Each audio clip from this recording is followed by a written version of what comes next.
இந்த நாளிலே கூட நாம் செய்தியின் ஆதார வசனமாக வெளிப்படுத்தின விசேஷம் 3ஆம் அதிகாரம் 7வது வசனத்திலே ஆண்டவர் சொல்லுகிறார், பரிசுத்தம் உள்ளவரும் சத்தியம் உள்ளவரும் தாவீதின் திறவுகோலை உடையவரும் ஒருவரும் பூட்டக்கூடாதபடிக்கு திறக்கிறவரும் ஒருவரும் திறக்கக்கூடாதபடிக்கு பூட்டுகிறவருமாய் இருக்கிறவர் சொல்லுகிறதாவது அப்படின்னு இருக்கு. இந்த வசனத்திலிருந்து தான் ஒரு சில காரியங்களை நாம் இன்னைக்கு காலை வேளையிலே பார்க்க போகிறோம். நாம் யாவரும் கண்களை மூடி தேவ சமூகத்தில் ஆண்டவரை நோக்கி பார்ப்போம். சர்வ வல்லமையுள்ள எங்கள் ஆண்டவரே, ஒவ்வொரு முறை நாங்கள் உம்முடைய சமூகத்துக்கு கூடி வரும்போதெல்லாம் நீர் ஆண்டவரே உம்முடைய சமூகத்திலே உம்முடைய வசனத்தினாலே எங்களை இடை கட்டி உம்முடைய வார்த்தையினுடைய ஆழத்துக்குள்ளே எங்களை கொண்டு சென்று ஆண்டவரே உம்முடைய வாயின் முத்தங்களினாலே முத்தமிட்டு தகப்பனே உம்முடைய மகத்துவங்களினாலே எங்களை நிரப்புகிற தயவுக்காய் உமக்கு ஸ்தோத்திரம். ஆண்டவரே, உலக தோற்றத்திற்கு முதலாகவே எங்களுக்காக அடிக்கப்பட்டு ஆண்டவருடைய உம்முடைய வசனத்தினாலே இம்மட்டும் எங்களை வேலி அடைத்து பாதுகாத்து உம்முடைய வசனத்தின் மூலமாக எங்களை உறுதிப்படுத்தி வைத்திருக்கிற தயவுக்காக உமக்கு நன்றி தகப்பனே. கண்மலையின் மேல் கட்டப்பட்ட வீடாக உம்முடைய வசனத்தின் மேல் கட்டப்பட்ட ஆவிக்குரிய வாழ்க்கையாக எங்களுக்கு இருக்க கிருபை பாராட்டும். உம்முடைய வசனம் ஆண்டவரை இன்றும் எங்களோடு கூட இடைபடட்டும், எங்களை உமக்குள்ளாக ஸ்திரப்படுத்தட்டும், பலப்படுத்தட்டும். நீர் பேசும், நீர் இடைபடும். எங்கள் ஆண்டவர் இயேசுவின் நாமத்தில் பிதாவே, ஆமென். வெளிப்படுத்தின விசேஷம் 3ஆம் அதிகாரம் 7வது வசனத்திலே தாவீதின் திறவுகோலை உடையவரும் ஒருவரும் பூட்டக்கூடாதபடிக்கு திறக்கிறவரும் ஒருவரும் திறக்கக்கூடாதபடிக்கு பூட்டுகிறவருமாய் இருக்கிறவர் அப்படின்னு இருக்கு. இந்த வசனத்தை படித்துக்கொண்டே வரும்போது இந்த வசனத்தில் மிக முக்கியமான சில காரியங்கள் இருப்பதை ஆண்டவர் உணர்த்தினார். அதனுடைய காரியங்களைத்தான் நாம் இன்னைக்கு பார்க்க போகிறோம். இந்த தாவீதின் திறவுகோலை உடையவர் சொல்லுகிறதாவது அப்படின்னு இருக்கு. தாவீதின் திறவுகோல் என்றால் என்ன? தாவீதுக்கு முன்னாடி ஏறக்குறைய நமக்கு தெரிஞ்சு ஒரு 3000 வருஷம் இருக்கு. அதாவது நான் சொல்றது ஆதாம்ல இருந்து அந்த காலத்திலிருந்து ஆண்டவர் எதையுமே சொல்லாம இந்த இடத்துல சொல்லும் போது சொல்ற ஒரு வார்த்தை தாவீதின் திறவுகோலை உடையவர் சொல்லுகிறதாவது. அப்ப தாவீது ஏதோ ஒரு திறவுகோலை வைத்திருந்திருக்கிறார். அந்த திறவுகோல் வழியாக ஏதோ ஒன்று திறப்பது. ஏன்னா திறவுகோல்னா கீ நமக்கு தெரியும். அவர் எதையோ ஒன்று ஓப்பன் பண்ணணும். ஒரு டோருக்கான ஓப்பன் அதுதான். அதுக்கான கீயை அவர் வச்சிருந்திருக்கிறார். தாவீதின் திறவுகோல். அந்த கீயை வச்சிருக்கிறவர் சொல்லுகிறதாவது அப்படின்னு சொல்லப்பட்டிருக்கு. அப்ப இந்த தாவீதினுடைய கீ என்றால் என்ன? இந்த தாவீதுடைய கீயை குறித்து அல்லது திறவுகோலை குறித்து படித்துக் கொண்டிருந்து அல்லது இதை குறித்த கமெண்ட்ரிஸை எப்படி சொல்லியிருக்கிறாங்க, சில வேத வல்லுநர்கள் ஏதாவது எழுதியிருக்கிறாங்களான்னு சொல்லி பார்த்தபோது அநேகர் இதை குறித்து எழுதும் போது இட்ஸ் அத்தாரிட்டி ஆஃப் டேவிட் அப்படின்னு தான் எழுதினாங்க. அதாவது தாவீதினுடைய ஒரு அதிகாரம், தாவீதினுடைய காரியங்கள் உலகத்துக்குள்ளே முதலாக வருகிறது. அந்த தாவீதின் சிங்காசனத்தில் இயேசு வந்து உட்காருகிறார் அப்படின்னு சொல்லி சில காரியங்களை எழுதியிருந்தார்கள். இது ஓரளவுக்கு ஏற்றுக்கொள்ளக்கூடியதாக இருக்கிறது. ஆனாலும் கூட இந்த வசனத்துக்குள்ளே இன்னும் ஏதோ ஒரு மகத்துவம் இருக்கிறதை ஆவியானவர் உணர்த்தினார். அதுல எனக்கு ரொம்ப ஆச்சரியம் என்னன்னா, ஏசாயா புஸ்தகம் 22ஆம் அதிகாரம் 22வது வசனத்துல எலியாக்கிம் அப்படின்னு சொல்லக்கூடியதான ஒரு மனுஷனை குறித்து பார்க்கிறோம். அவனை குறித்தும் வேதம் சொல்லுகிறது, தாவீதின் திறவுகோலை நான் அவனுக்கு தருவேன். இதே சேம் வசனம், ஒருவரும் திறக்கக்கூடாதபடிக்கு பூட்டுகிறவனும் ஒருவரும் பூட்டக்கூடாதபடிக்கு திறக்கிறவனுமாய் இருப்பான் அப்படின்னு இருக்கு. அப்ப நிறைய பேர் அதுக்கு என்ன எழுதியிருக்கிறாங்கன்னா, இது இயேசுவை பத்தின தீர்க்க தரிசன முன்னுரைப்பு இல்ல, அந்த இடத்துல தெளிவாவே எலியாக்கீமை பத்தி தான் எழுதியிருக்குது. திறவுகோல் என்பது வெறும் அத்தாரிட்டியான்னு பார்த்தா அந்த இடத்துல அத்தாரிட்டி இல்ல. அதாவது எலியாக்கீம் கையில அது அத்தாரிட்டியாக இல்ல. எலியாக்கீம் கையில இருக்கிறது வந்து வேற விஷயம். அங்கே வந்து எசேக்கியா ராஜா இருக்கிறார். எசேக்கியா ராஜா கிட்ட ஃபைனான்ஸ் மினிஸ்டரா தான் இவர் இருக்கிறார், விசாரிப்புக்காரனாக. அப்படி இருக்கும் பட்சத்துல அது அத்தாரிட்டியாக இருக்குமா அப்படி என்று சொல்லி ஒரு காரியம் இருக்கிறது. அப்போ இதோடைய முழு தியானத்தையும் நாம் இன்னைக்கு தான் பார்க்க போகிறோம். இது ஒரு வேத பாடத்தை போல இருக்கும். நீங்க ஏற்கனவே நம்ம வேத பாடம் மாதிரி தான் நிறைய பார்த்துக்கிட்டு இருக்கிறோம். அதை தான் நம்ம இன்னைக்கும் பார்க்க போறோம். அப்போ அந்த தாவீது கிட்ட ஆரம்பிச்சு நடுவில் வேறு யாருக்கிட்டையுமே இல்லை, எலியாக்கீம் கையில் போய் எலியாக்கீம் கையில் போயிட்டு அங்கிருந்து நேரம் இயேசு கையில் வருது. அப்போ இந்த திறவுகோலுக்கு உண்டான ஹிஸ்டரி என்ன, இதுக்கு பின்னாடி இருக்கிற ஸ்பிரிச்சுவல் ஜேர்னி, அதை குறித்து தான் நாம் இன்னைக்கு பார்க்க போகிறோம். முதல்ல இந்த தாவீதின் திறவுகோல்னா என்ன, எதை பத்தி அங்க சொல்லப்பட்டிருக்கிறது அப்படின்னு சொல்லி நீங்க பாத்தீங்கன்னு சொன்னா, மத்திய எழுதின சுவிசேஷம் அல்லது புதிய ஏற்பாடு ஆரம்பிக்கிற வசனத்தை நல்லா கவனிச்சு பாருங்க. ரொம்ப அற்புதமான ஒரு காரியத்தை அங்க வச்சு ஆண்டவர் ஆரம்பிக்கிறார். எதை வச்சு ஆரம்பிக்கிறாருன்னா, ஆபிரகாமின் குமாரனான தாவீதின் குமாரனாகிய இயேசு கிறிஸ்துவினுடைய வம்ச வரலாறு. ஆபிரகாமின் குமாரனாகிய தாவீதின் குமாரனான இயேசு கிறிஸ்துவினுடைய வம்ச வரலாறு. இந்த 3 பேரை பத்தி மட்டும் தான் அங்க கொடுத்துருக்கு. ஆபிரகாமை பத்தி அதுக்கப்புறம் கீழே வந்துட்டு வம்ச வரலாறை பார்க்கும் போது ஆபிரகாம் ஈசாக்கை பெற்றான், ஈசாக்கு யாக்கோபை பெற்றான், இப்படிலாம் இருக்கு. ஆனா இந்த டோட்டல் ஹிஸ்டரியை 3 பேர்ல முடிக்கிறாங்க. ஆபிரகாம், தாவீது, இயேசு கிறிஸ்து. இந்த 3 பேருக்குள்ள ஏதோ ஒரு ஒத்துமை இருக்குது. ஏன்னா இந்த நடுவுல யாருமே வரல பாருங்க. அதாவது நடுவுல வந்துட்டு மிக முக்கியமாக நமக்கு வந்து யாக்கோபினுடைய அந்த 12 கோத்திரங்களோ அதற்கு பிறகு வந்த யாருமே வராம இங்கிருந்து ஆபிரகாம்ல இருந்து தாவீது, தாவீதுல இருந்து இயேசு, இதை வந்து 14 தலைமுறைகள் அப்படின்னு சொல்லிட்டு நம்ம விட்டுறோம். உண்மையிலே இந்த 3 பேருக்கு நடுவில் இருக்கிற ஸ்பிரிச்சுவல் கனெக்ஷன் என்ன அப்படின்னு சொல்லி நீங்க பாத்தீங்கன்னு சொன்னா, இந்த 3 பேரும் ஒரு இடத்துல ஒரு பேர்ல ஒன்றுபடுறாங்க. இந்த 3 பேரும் மற்ற எந்த யாருமே அந்த ஒரு பேர்ல அந்த சென்டர் பாயிண்ட்டுக்கு வரல. அந்த ஒரு பேர்ல மட்டும் இவங்க 3 பேரும் ஜாயின் ஆகுறாங்க. எந்த பேரு அப்படின்னு பாத்தீங்கன்னு சொன்னா, மெல்கிசேதேக்குங்கிற பேர்ல தான் ஜாயின் ஆகுறாங்க. அதாவது மெல்கிசேதேக்கு என்கிற சாலோமின் ராஜா, இவர் ஆபிரகாமுக்கு என்ன செய்யறாரு? அப்பமும் ரசமும் கொடுக்கிறாரு. அதே மாதிரி சங்கீதத்தில் நம்ம வாசிக்கிறோம், மெல்கிசேதேக்கின் முறைமையின்படி நீ நித்திய ஆசாரியராக இருக்கிறீர்னு தாவீது எழுதுறாரு. அதோட இயேசு கிறிஸ்துவை குறித்து சொல்லும்போது மெல்கிசேதேக்கின் முறைமையின்படி ஆசாரியராக இருக்கிறீர்னு எபிரேயர் புஸ்தகம் சொல்லுது. இந்த 3 பேருமே இந்த ஒரு பேர்ல தான் லிங்க் ஆகுறாங்க. மற்றபடி எல்லாருமே லிங்க் ஆகுறாங்க, ஆனா இந்த ஒரு பேர்ல தான் இந்த 3 பேரும் லிங்க் ஆகுறாங்க. மற்ற யாருக்கிட்டையுமே இந்த மெல்கிசேதேக்குங்கிற பேரே வரல. அப்ப இந்த மெல்கிசேதேக்கு அப்படின்னா என்ன அப்படின்னு கேட்டீங்கன்னா, எபிரேயர் புஸ்தகத்தில் வாசிக்கிறோம், அவர் ஆரோனின் முறைமையின்படி அவர் ஆசாரியராக இராமல் மெல்கிசேதேக்கின் முறைமையின்படி ஆசாரியராக இருக்கிறார் அப்படின்னு இருக்கு. இந்த மெல்கிசேதேக்கின் முறைமையின்படி ஆசாரியர்னா என்ன? இந்த மெல்கிசேதேக்கின் முறைமைக்கு நிறைய காரியங்கள் இருக்கு. ஆனால் இந்த மெல்கிசேதேக்கின் முறைமைக்கு அங்கே சொல்லப்பட்டிருக்கிற 2 முக்கியமான காரியம். ஒன்று, வம்ச வரலாறு இல்லாதவர் அப்படின்னு சொல்லப்பட்டிருக்கு. 2வது, அவரை குறித்து சொல்லும் போது அவர் ஆசாரியரும் ராஜாவுமாக இருக்கிறார். அதாவது மெல்கிசேதேக்கு என்பதற்கு நீதியின் ராஜா என்றும், சாலேமின் ராஜா என்பதற்கு சமாதானத்தின் ராஜா என்றும் சொல்லப்பட்டிருக்கிறது. இவர் ஆசாரியராகவும் இருக்கிறார், ராஜாவும் இருக்கிறார். இது 2ம் சேர்ந்து இருக்கிறதுக்கு பேர் தான் மெல்கிசேதேக்கின் முறைமை. இப்போ ஆரோனை குறித்து பார்க்கும்போது அது ஆரோனின் முறைமைனா என்னன்னா, அது ஒன்லி ஆசாரியத்துவம் மட்டும்தான், அதுல ராஜ்யபாரம் வராது. ராஜ்யபாரம் வேறு, மெல்கிசேதேக்கின் முறைமையின் வேறு. இந்த மெல்கிசேதேக்கின் முறைமையின் படிதான் ராஜாவும் ஆசாரியனுமாய் இயேசு கிறிஸ்து ஆளுகை செய்யணும். அந்த மெல்கிசேதேக்கின் முறைமையின்படி தான் 1000 வருஷ அரசாட்சி நடக்கும்.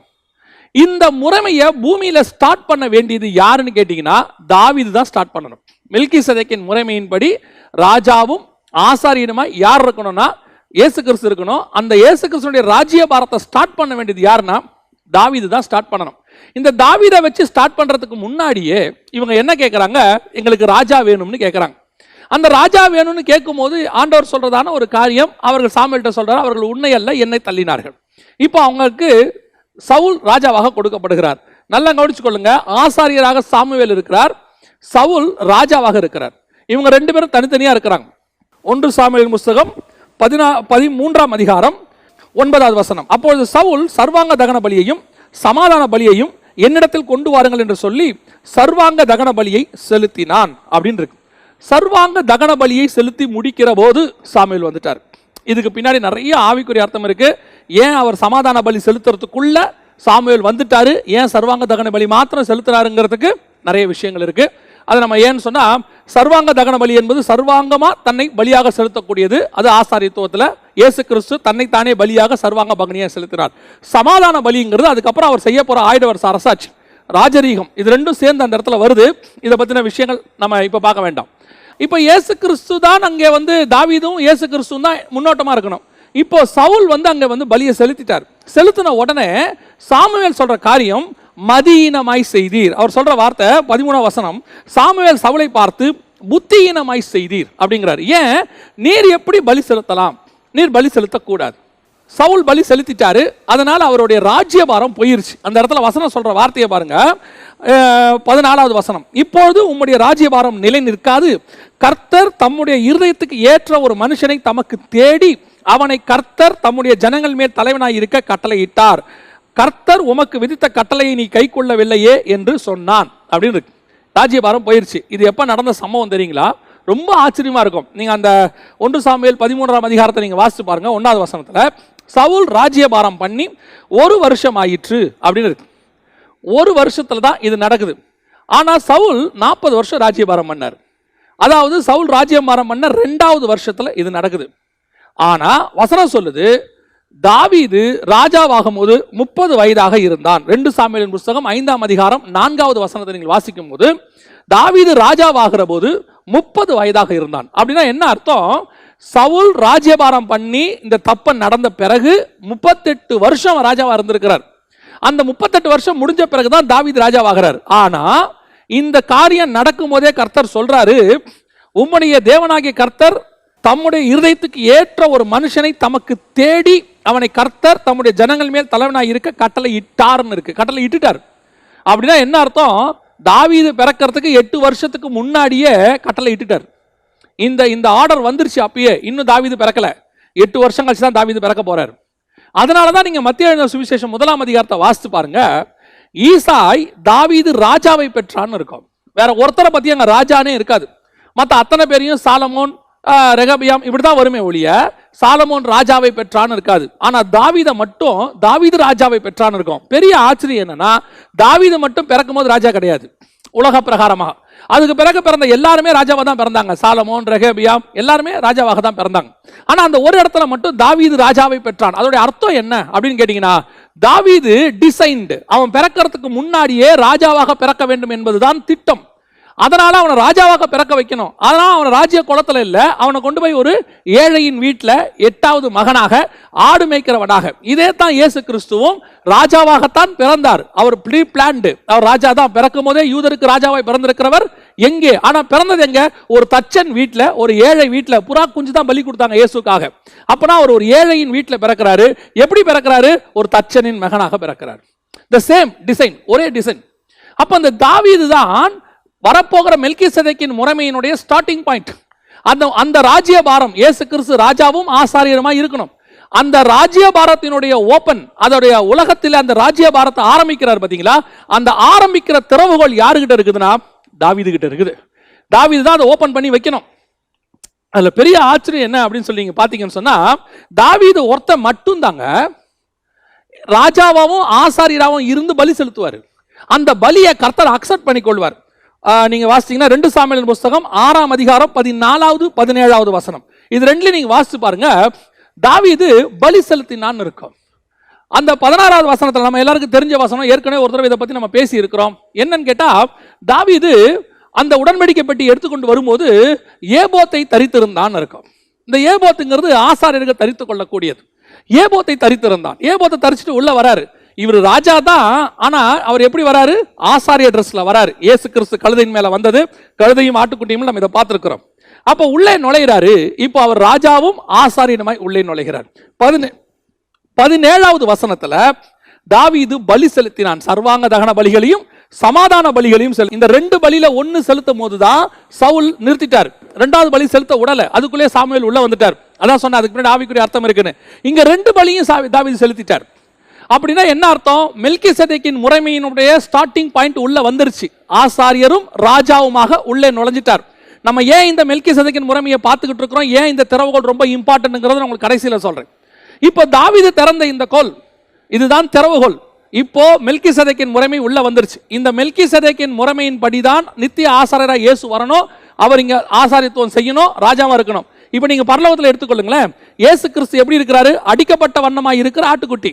அப்படிதானே இருக்கு வசனத்துல. 5ஆம் அதிகாரம் நீங்க வெளிப்படுத்தின விசேஷத்தை வாசிங்கன்னா, அடிக்கப்பட்ட வண்ணமாய் இருக்கிற ஆட்டுக்குட்டி. அதே நேரத்துல இயேசு கிறிஸ்துவை பத்தி வசனம் சொல்லுது, அந்த ஆட்டுக்குட்டி சிங்காசனத்து மேல் உட்கார்ந்து இருந்தது. அது அடிக்கப்படுகிற ஆட்டுக்குட்டியும் இருக்கும், சிங்காசனத்துல ராஜாவும் உட்கார்ந்து இருக்கும். அப்படின்னா என்ன அர்த்தம்? ஆசாரியத்துவமும் ராஜ்யபாரமும் சேர்ந்து இருக்கும். இதான் மெல்கிசேதேக்கின் முறைமை. இந்த முறைமை தான் இப்ப இயேசு சொல்றாரு, உம்முடைய ராஜ்யம் பரலோகத்தில் செய்யப்படுவது போல பூமியில் செய்யப்படுவதாக. இதுவரைக்கும் செய்யப்பட்டுக்கிட்டு இருக்க ராஜ்யபாரம் எப்படிப்பட்டது? ஆரோனின் முறைமையும் உலக பிரகாரமான ராஜாக்கள் இருப்பாங்க. ராஜ்யபாரம் வேறு, ஆசாரியத்துவம் வேறு, தனித்தனியா இருந்துட்டே இருக்கும். இது ரெண்டையும் சேர்த்து செய்யக்கூடிய ராஜ்யபார முறைமை ஒன்று இருக்குது. அந்த முறைமையின்படி தான் பரலோகத்தில் இருக்கு. அந்த பரலோகத்தினுடைய திறவுகோல் பூமியில திறக்கணும். அந்த திறவுகோலை தான் தாவீது செய்கிறார். இந்த திறவுகோல் தாவீது கிட்ட கொடுக்கப்படுது. இதை விட இன்னொரு பெரிய ஆச்சரியம் பாத்தீங்கன்னா, 1 நாளாகமத்தின் புத்தகம் 24வது அதிகாரத்தை வாசித்து பாருங்க. தாவீது தன்னுடைய சிங்காசனத்திற்கு முன்பாக 24 மூப்பர்களை நியமித்தான் இருக்கு. 24 கோத்திரத்திலிருந்து 24 பேரை கொண்டு அந்த இடத்துல வச்சிருப்பாரு. இந்த 24 பேர் இருக்கக்கூடியதான இந்த அமைப்பு வேற எங்கேயுமே இருக்காது. சவுல் ராஜ்யபாரத்திலும் இருக்காது, சாலமோன் ராஜ்யபாரத்திலும் இருக்காது. எந்த இடத்துல இருக்கும் தெரியுமா? இந்த 24 மூப்பர்கள் எங்க இருப்பாங்கன்னா, வெளிப்படுத்தின விசேஷம் 4ஆம் அதிகாரம் 5ஆம் அதிகாரத்தை நீங்க வாசிக்கும் போது 24 மூப்பர்கள் சிங்காசனத்தை சுற்றிலும் இருந்தார்கள் இருக்கும். இந்த ராஜ்யபாரத்தினுடைய அந்த டிசைன் அப்படியே தாவீதுக்கு காண்பிக்கப்படுகிறது. கிறிஸ்துவினுடைய சிங்காசனம் அப்படியே இவனுக்கு காண்பிக்கப்படுகிறது. இவன் இந்த சிங்காசனத்தில் வந்து உட்காருகிறான். இந்த சிங்காசனத்தில் கிறிஸ்து வந்து உட்கார போகிறார். அதனால தான் தாவீதின் சிங்காசனத்தில் உட்கார்ந்து இருக்கிறவர். கரெக்டா வந்து சேரும். அந்த 24 மூப்பர்களை வச்சிருப்பாங்க. இது மட்டும் இல்ல, இன்னும் நீங்க பாத்தீங்கன்னா தாவீதோடைய பிறப்புல இருந்து முடிவு வரைக்கும் அப்படியே கிறிஸ்துவினுடைய காரியங்கள் இருக்கும். இப்போ தாவீது வந்து தேவாலயம் கட்ட சொல்றாரு. யார்கிட்ட? சாலமோன்ட்ட. ஏன் சாலமோன்கிட்ட தேவாலயம் கட்டுற வேலை போச்சு? ஏன் தாவீது கிட்ட வரல அப்படின்னு கேட்டீங்கன்னா, நான் ஏற்கனவே உங்களுக்கு சொன்ன பார்த்தீங்களா, அவர் 2 ராஜாவாக இருக்கிறார். ஒன்று மெல்கிசேதேக்கின் முறைமையின்படி அவர் நீதியின் ராஜா, இன்னொன்று சாலமின் ராஜாவாகிய சமாதானத்தின் ராஜா. அந்த நீதியின் ராஜா தான் தாவீது, சமாதானத்தின் ராஜா தான் சாலமோன். இந்த ரெண்டும் சேர்ந்தது தான் மெல்கிசேதேக்கின் முறைமை. இங்க ஆசாரியத்துவமும் ராஜ்யபாரமும் ரெண்டும் சேரும். அதனாலதான் அந்த ஆசாரியத்துவத்துக்கு அடையாளமான ஆலயத்தை அவர் கட்டுவாரு, ராஜ்யபாரத்துக்கான சிங்காசனத்தை இவர் உருவாக்குவார். இது ரெண்டும் சேர்ந்து வரணும். உங்களுக்கு தெரியும் நினைக்கிறேன், சாலமோனுக்கு என்ன பேர் தெரியல? யெகோவாவின் மகன், எதிதியா. அதுதான் கர்த்தர் வச்ச பேரு. இந்த பேர் இயேசு கிறிஸ்துவுக்குரியது, என்னுடைய நேசகுமாரன். இந்த பேரு சாலமோனுக்கு இருக்கும். இது ரெண்டும் சேர்ந்தது தான். சாலமோன் அதை இழந்து போனார், அதை விட்டுருவோம், அது வேற விஷயம். சாலமோன் அதை இழந்து போனார், அது என்ன நடந்துச்சு இப்ப நம்ம அடுத்து பார்க்க போறோம். இப்ப அந்த தேவாலயம் கட்டுற பிளான் கூட தாவீது என்ன சொல்வார் சாலமோனை பார்த்து, உனக்கு எனக்கு பரலோகத்தின் தேவன் இதை எழுதி கொடுத்திருக்கிறாரு, இதன்படி நீ கட்டுவதற்கு எச்சரிக்கையாய் இரும்பர். அப்ப இந்த தேவாலயத்தினுடைய பிளான் கூட தாவீதுக்கு தான் காண்பிக்கப்பட்டது. அப்ப தாவீதனுடைய வரவு பூமிக்குள்ள அவனை கர்த்தர் கொண்டு வந்ததுக்கு பின்னாடி ஒரு மிகப்பெரிய ஹெவன்லி பிளான் இருக்கு. இந்த ஹெவன்லி பிளானுடைய முடிவு தான் நம்ம கிட்ட வருது. எப்படி வருதுன்னு உங்களுக்கு சொல்றேன். அப்போ நம்ம ஒவ்வொருத்தருக்கு பின்னாடியுமே பூமிக்குள்ள கொண்டு வரதுக்கு பின்னாடி ஹெவனுடைய டீப் பிளான் ஒன்று இருக்கு. நான் ஏற்கனவே நிறைய மெசேஜ்ல உங்களுக்கு சொல்லிட்டே இருக்கிறேன், நீங்களும் நானும் ஆக்சிடென்டா பூமிக்குள்ள வரல. உங்களையும் என்னையும் தேவன் உருவாக்குனதுக்கு ஏதோ ஒரு மனுஷன் ஒரு மனுஷியோட ஆசையினால நம்ம பிறக்கல. தாயின் கருவில் நம்ம உருவானது ஏதோ நம்ம பிறந்ததுனால கர்த்தர் நம்மளை ரட்சிக்கல. இந்த பூமிக்குள்ள உங்களையும் என்னையும் பரலோகம் அனுப்பி வச்சிருக்கு. ஒவ்வொருத்தரையும் ரட்சிக்கப்பட்ட ஆண்டவரை ஏற்றுக்கொண்ட ஒவ்வொருத்தரையும் பரலோகம் ஒரு திட்டத்தோடு அனுப்பியிருக்கு. தாவீது ஒரு திட்டத்தோடு கூட உள்ளே வந்தார். மெல்கிசேதேக்கின் முறைமையின்படி ஆரோன் ஒரு திட்டத்தோடு கொண்டு வரப்பட்டார். ஆரோனின் முறைமையின்படி அந்த திட்டத்தோடு கூட கொண்டு வரப்பட்ட நாம அந்த திட்டத்தை புரிஞ்சுக்கிறவங்களா இருக்கணும். தாவீது அந்த திட்டத்தை புரிஞ்சுக்கிட்டதுனாலதான் அவரால் அதை செய்து முடிக்க முடிஞ்சிச்சு. இன்னைக்கு நம்ம அந்த திட்டம் தெரியல, கர்த்தர் கொண்டு வந்திருக்கிற அந்த பிளான் நம்மள அழகா என்ன பண்ணிட்டான் பிசாசு, பத்சேபால காட்டி தாவீது அந்த பிளான்ல இருந்து வெளியே கொண்டு வந்த மாதிரி நம்மளையும் இந்த உலக பிரகாரமான காரியங்களை காட்டி, ஆசைகளை காட்டி, பொருளாசை, பணத்தாசை, மண்ணாசை, இந்த இச்சை, கண்களின் இச்சை, ஜீவனத்தின் பெருமை, மாம்சத்தின் இச்சை, இது எல்லாத்தையும் காட்டி நம்மளை அப்படியே என்ன பண்ணிடுறான், இந்த ஹெவன்லி பிளான்ல இருந்து வெளியே கொண்டு வந்துடுறான். எனக்கு ஹெவன் ஒரு பெரிய டாஸ்க் கொடுத்து இங்க அமைச்சிருக்கு. அந்த டாஸ்க்கை நான் தெரிஞ்சுக்கணும், ஆண்டவர்கிட்ட அதை நான் கேட்கணும். ஆண்டவரே, நான் என்ன நோக்கத்திற்காக பூமிக்கு கொண்டு வரப்பட்டேன், அந்த டாஸ்கை நான் நிறைவேற்றி முடிக்கும் போது நான் எங்க போயிருவேன், பரலோகத்துக்கு போயிருவேன். இதை சொல்லும் போது எனக்கு ஒரு ஞாபகத்துக்கு வருது. அடிக்கடி நம்ம ஒரு வசனத்தை ரொம்ப கேஷுவலா யூஸ் பண்ணிட்டு இருக்கோம், தெரியுமா உங்களுக்கு? நோவா கிட்ட ஆண்டவர் ஒரு வார்த்தை சொன்னார், மனுஷன் இருக்க போகிறது 120 வருஷம் தானே அப்படின்னாரு. நோவா கிட்ட சொன்ன அந்த 120 வருஷத்தினுடைய முடிவு எங்க வரும் தெரியுமா? கரெக்டா 120 வருஷத்தை யார் முடிப்பான்னு கேட்டீங்கன்னா மோசே முடிப்பாரு. மோசே கிட்ட சொல்வார், மோசே நியாயப்பிரமாணத்தினுடைய ஆரம்பம். மோசே தான் 120 வருஷம் வாழ்ந்தவர். அதற்கு பிறகு மோசே சொல்ற வார்த்தை என்ன தெரியுமா? 120 சொல்ல மாட்டார். மோசே சொல்ற வார்த்தை என்ன தெரியுமா? 70 பலத்தின் மிகுதியினால் 80. மோசே சொல்லி முடிக்கும் போது 70 பலத்தின் மிகுதியினால் 80. ஆனால் நோவா சொல்லும் போது 120 நியாயப்பிரமாணத்தினுடைய ஸ்டார்டிங். மனசாட்சி பிரமாணம் நோவா கிட்ட சொல்லிட்டு நியாயப்பிரமாணத்தினுடைய ஸ்டார்டிங் மோசஸ் முடிஞ்சிடும் அந்த 120 நோவா கிட்ட சொன்னது. ஆனா மோசஸ் கிட்ட சொன்னது 70 அல்லது 80. இந்த 70 எங்க முடியும் தெரியுமா? மெல்கிசேதேக்கின் முறைமையில் இருக்கக்கூடிய தாவீதுல முடியும். தாவீது 70 வயதுல மரிப்பான்.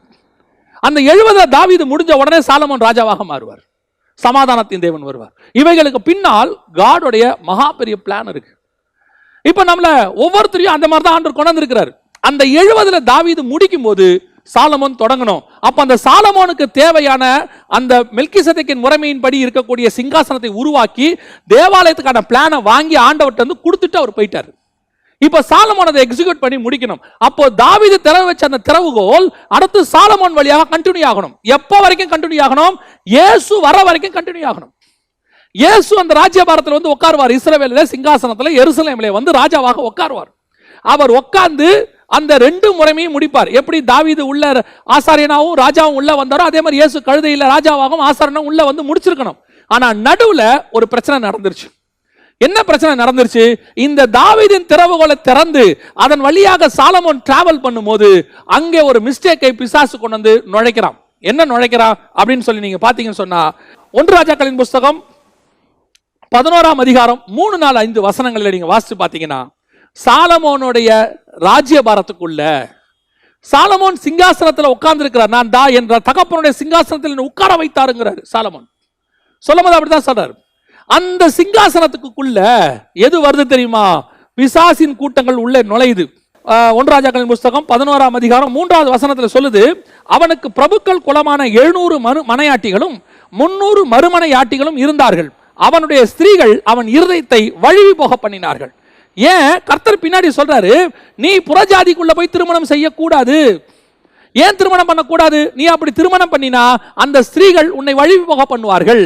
இத 3வது இடத்தமா இந்த இடத்துல ஒன்று சொல்வாரு. இத பிரமாணமாகவும் கொடுப்பாரு. முதல்ல நோவா காலத்துல அவங்க போய் என்ன செஞ்சாங்க? புறஜாதியரோட கலந்தாங்க. அதாவது தேவபுத்திரர் மனுஷகுமாரத்திகள். அடுத்து ஆசாரியப்பு கூடாரத்தின் காலத்துல அந்த மோவாபிய ஸ்திரீகளோட போய் கலந்தாங்க. இப்போ சாலமோன் இந்த இடத்துல மிகப்பெரிய, எவ்வளவு பெரிய ஞானவான் பாருங்க, எவ்வளவு பெரிய ஞானவான். அவர் எங்க விழுறாரு பாருங்க. அடுத்து 4வது வசனத்தை வாசித்து பாருங்க. சாலமோன் வயது சென்ற போது அவனுடைய மனைவிகள் அவன் இருதயத்தை அந்நிய தேவர்களை பின்பற்றும்படி சாய பண்ணினார்கள்.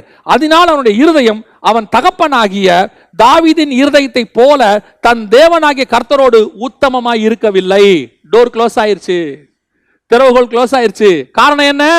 அந்நிய ஸ்திரீகளை திருமணம் செய்தது. எப்பொழுது தேவ திட்டத்தோடு இருக்கிற ஆவியில் இருக்கக்கூடியதான இந்த தேவ சித்தமும் உலகமும் கலக்குதோ அப்பொழுது கண்டிப்பாக இந்த உலகம் இந்த தேவ திட்டத்தோடு இருக்கிறவர்களை வழுகி போக பண்ணும், தேவனை விட்டு தூரம் போக பண்ணும்.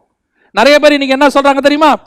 புறஜாதி, அதாவது தேவனை அறியாதவர்களை, ரட்சிக்கப்படாதவர்களை, ஞானஸ்நானம் எடுக்காதவர்களை, பரிசுத்தாவின் அபிஷேகம் பெறாதவர்களை, ஆவிக்குரிய அனுபவம் இல்லாதவர்களை தங்களோடு கூட இணைத்துக் கொள்ள விரும்புகிறார்கள்.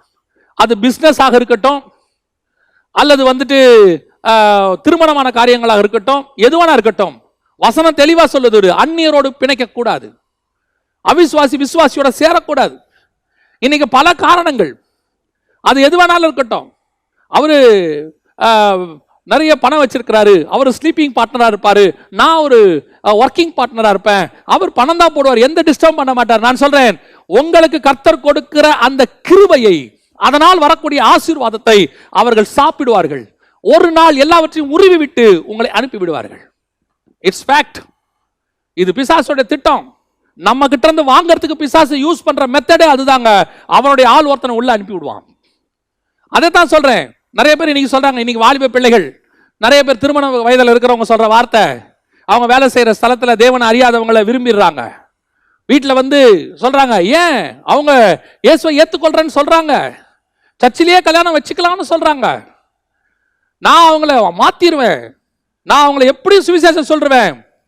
பிசாசு உன்னை வஞ்சித்து இழுக்கிறதுன்னு அர்த்தம். இந்த மாதிரி காணாமல் போனவர்கள் 99%. ஏதோ 1-2 கர்த்தருடைய கிருபையில தப்பிச்சுக்குச்சு. அந்த தப்பிச்சதை முன்னுதாரணமா எடுக்க முடியாது. 99 ஃபெயிலியர், 99.99 ஃபெயிலியர். கர்த்தர் அருவருக்கிற காரியத்தில் ஒன்று அந்நியர்களோடு பிணைக்கப்படுதல். நோவா காலத்தில் இருந்த பாவத்தில் இது ஒரு மிக முக்கியமான பாவம். அப்பேற்பட்ட ஞானமுள்ள சாலமோனையே வழிவிலகு போக பண்ணினார்களாம். அதை விட எனக்கு ரொம்ப ஆச்சரியம் என்ன தெரியுமாங்க, இந்த சாலமோன்ட்ட 2 தடவை கர்த்தர் நேரா வந்து பேசியிருக்கிறார். வசனம் சொல்லுது, ராஜாக்கள் 11:9, ஆகையால் இஸ்ரவேலின் தேவனாகிய கர்த்தர் சாலமோனுக்கு 2 விசை தரிசனமாகி அந்நிய தேவர்களை பின்பற்ற வேண்டாம் என்று கட்டளையிட்டு இருந்தும் அவன் கர்த்தரை விட்டு தன் இருதயத்தை திருப்பி, கர்த்தரை விட்டு தன் இருதயம் என்ன பண்ணிட்டானா? திருப்பிட்டானா. யார் இந்த சாலமோன் தெரியுமா? இன்னைக்கு சாலமோனை பத்தி பேசுறாங்க. சாலமோனை பத்தி எவ்வளோ காரியங்களை ஒரு சிலர்லாம் வெளி புத்தகத்தில் தியானிச்சு எங்ககிட்ட அவங்க டிஸ்கஸ் பண்ணும்போது நான் ரொம்ப ஆச்சரியப்பட்டேன். சாலமோன் இப்படி ஞானம், அப்படி ஞானம். நான் சொல்றேன், சாலமோனை போல ஞானம் இல்லாதவன் ஒருத்தனும் கிடையாது. இப்படி சொல்றதுக்கு உடனே எல்லாரும் சொல்றீங்க, இப்படி சொல்றீங்க. நான் சொல்றேன், சாலமோனை போல ஞானம் இல்லாதவன் ஒருத்தன் கூட கிடையாது. ஏன் தெரியுமா? கர்த்தர் 2 முறை தரிசனமாகி, நீ உலக ஞானத்தை மொத்தமா உனக்குள்ள கொட்டி வச்சாலும் கர்த்தருடைய வார்த்தைக்கு கீழ்ப்படியாத கர்த்தருடைய ஆவியானவர் கொடுக்கிற ஞானம் இல்லாவிட்டால் உன்னுடைய உலக ஞானம் அத்தனையும் குப்பை. இன்னைக்கு உலக ஞானத்துக்கு பின்னாடி போய், ஓ அவர் பெரிய மியூசிஷியன், அவருடைய மியூசிக் அப்படியே மெஸ்மரைசிங், அவர் அப்படி இருதயத்தை திருப்போம். அந்த அது என்ன மியூசிக் தெரியுமா? இந்த மியூசிக் தான் சாலமோனுடைய இருதயத்தை இழுத்துக்கிட்டு போற மியூசிக், உன்னை கர்த்தரை விட்டு திருப்புற மியூசிக். இன்னைக்கு உலக பிரகாரமான சில காரியங்கள்லாம் பார்க்கும்போது, ஓ அவர் எவ்வளவு ஞானமுள்ளவராக இருக்கிறார், அவருடைய பெர்ஃபார்மன்ஸ் என்ன, எப்படிப்பட்ட பிசினஸ் மேன், எப்படிப்பட்டதான ஒரு ஆளு, எப்படிப்பட்ட ஒரு விளையாட்டு வீரர், எப்படிப்பட்ட ஒரு மிகப்பெரிய நடிகர், அவருக்கு நல்ல இருதயம். ஓ அவர் யார் வேணா இருக்கட்டும், யார் வேணா இருக்கட்டும், தேவனுடைய ஆவியை பெறாத மனுஷன் எப்பேற்பட்ட ஞானம் உள்ளவனா இருக்க முடியாது. சாலமோனே போயிட்டாங்க, இதை விட வேற என்ன வேணும் சொல்லுங்க.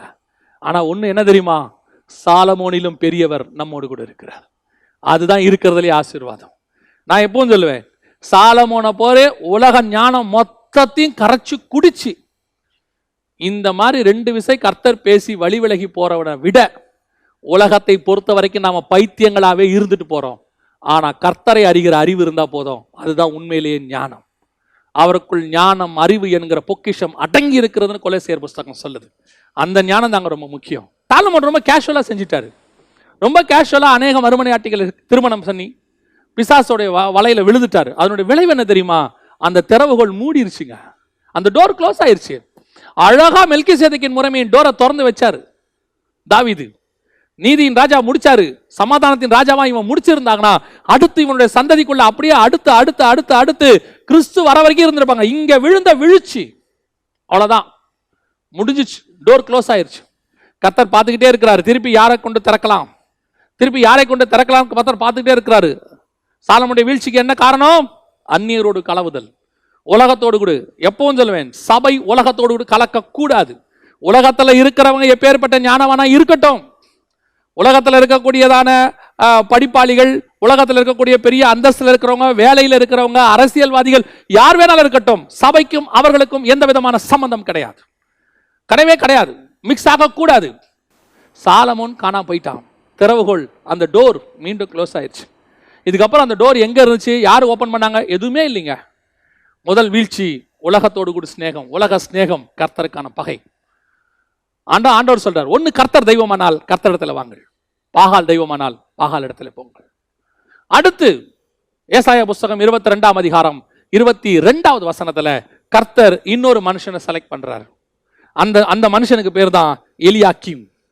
இந்த எலியாக்கீமை ஏன் செலக்ட் பண்ணாரு அப்படிங்கிறதுக்கு பார்க்கறதுக்கு முன்னாடி இந்த ஏசாயா புஸ்தகத்துல பார்க்கும் போது நீங்க கவனிச்சீங்கன்னா, இவனையுமே இன்னொருத்தனுக்கு பதிலா தான் செலக்ட் பண்ணியிருக்கிறாரு. இந்த எலியாக்கீமுக்கு முன்னாடி இன்னொருத்தனை செலக்ட் பண்ணியிருக்கிறார் ஆண்டவர். யாரை செலக்ட் பண்ணாரு, வசனம் சொல்லுது 19:20, ஏசாயா புஸ்தகம் 22ஆம் அதிகாரம் 19:20. உன்னை உன் நிலையை விட்டு துரத்தி விடுவேன், உன் ஸ்தானத்திலிருந்து நீ பிடுங்கி போடப்படுவாய். அந்நாளிலே இல்கியாவின் குமாரனாகிய எலியாக்கீம் என்னும் என் ஊழியக்காரனை நான் அழைத்து உன் வஸ்திரத்தை அவனுக்கு தரித்து உன் கச்சையால் அவனை இடைக்கட்டி உன் அதிகாரத்தை அவன் கையிலே கொடுப்பேன். அவன் எருசலேமின் குடிகளுக்கும் யூதாவின் வம்சத்துக்கும் தகப்பனாயிருப்பான். தாவீதின் வீட்டின் திறவுகோலை அவன் தோளின் மேல் வைப்பேன். ஒருவரும் பூட்டக்கூடாதபடிக்கு அவன் திறப்பான், ஒருவரும் திறக்கக்கூடாதபடிக்கு அவன் பூட்டுவான். யாரை பத்தி சொல்றாரு, எலியாக்கீம் பத்தி சொல்றாரு. இந்த எலியாக்கீம் யாருங்க, எலியாக்கீம் யாருன்னு பார்த்தா இவனும் அந்த மெல்கிசேதேக்கின் முறைமைக்குள்ள வரான். அதான் ரொம்ப முக்கியம். எலியாக்கீமுடைய தாத்தா யாருன்னு சொன்னா உங்களுக்கு தெரியும். யார் தெரியுமா, பிரதான ஆசாரியனாகிய அசரியா. அவர்தான் எலியாக்கீமுடைய தாத்தா. இந்த அசரியாவுடைய பையன் பேர் தான் இல்கியா. இவருடைய பையன் தான் யாருன்னு கேட்டீங்கன்னு சொன்னா எலியாக்கீம். இந்த வம்சம் அப்படியே வருது. ஆரோனின் புத்தர் தான் கோகாத்தின் புத்திரர்கள். இந்த கோகாத்தின் புத்திரர்கள் வம்சத்துல தான் யார் வர்றது, அசரியா வராரு. அசரியாவுடைய பேர பையன் தான் இந்த எலியாக்கீம், அதாவது பிரதான ஆசாரியர் லிஸ்ட்ல இருக்கிறார். ஆனா இந்த எலியாக்கீம் யாரா இருக்கிறாரு அப்படின்னு பாத்தீங்கன்னு சொன்னா, இவர் அதுக்கு முன்னாடி பினான்ஸ் மினிஸ்டரா இருக்கிறார். யாருக்கிட்ட பினான்ஸ் மினிஸ்டரா இருக்கிறாரு, எஸ்யாக்கே கிட்ட பினான்சியல் மினிஸ்டரா இருக்கிறார். உங்களுக்கு இன்னும் தெளிவா சொல்லணும்னா, சனகரிப்பு தேசத்தை பிடிக்க வராரு இல்லைங்களா, சனகரிப் தேசத்தை பிடிக்க வரும்போது சனகரிப்பு அவருடைய தளபதி கிட்ட ரப்சாக்கே அவங்ககிட்ட பேசுறதுக்கு ஒரு 3 பேர் போவாங்க. அந்த 3 பேர்ல ஒருத்தர் செபனா, இன்னொருத்தர் எலியாக்கீம். அந்த 3 பேர்ல ஒரு ஆள் தான் இந்த எலியாக்கீம் போனாங்க. இந்த எலியாக்கீமை பார்த்து தான் கர்த்தர் இந்த வார்த்தையை சொல்றார். இந்த எலியாக்கீமை பத்தி பார்க்கறதுக்கு முன்னாடி நம்ம இன்னொன்னு பார்த்தோம் இல்லையா, உன் ஸ்தானத்துல தான் எலியாக்கீமை கொண்டு வந்தேன்னு. யார் ஸ்தானத்துல கொண்டு வந்தாரு அப்படின்னு பாத்தீங்கன்னா, அதே ஏசாயா 22ஆம் அதிகாரம் 15வது வசனத்துல வசனம் சொல்லுது, சேனைகளின் கர்த்தராகிய ஆண்டவர் உரைத்த போது நீ அரண்மனை விசாரிப்பு காரணம் பொக்கிஷ காரணம் ஆகிய செப்னா என்பவனிடத்தில் போய் சொல்ல வேண்டியது என்னவென்றால், இந்த செப்னா யார், இந்த செப்னா இவருடைய ஸ்தானத்துக்கு தான் இந்த எலியாக்கீம் வராரு. செப்னாவை தள்ளிட்டு கர்த்தர் எலியாக்கீமை கொண்டு வராரு.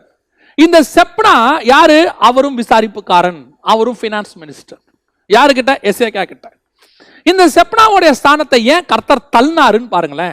ஏன்னா உன் வஸ்திரத்தை அவனுக்கு உடுத்தி உன் கச்சையை அவனுக்கு கட்டி அவன் தாவீதின் வீட்டுக்கு தகப்பனா இருப்பான் அப்படின்னு இருக்கு. அப்ப இந்த செப்னாவை ஏன் கர்த்தர் தள்ளினாரு அப்படின்னு கேட்டீங்கன்னா, அந்த வசனத்தை படிச்சுட்டே வாங்க.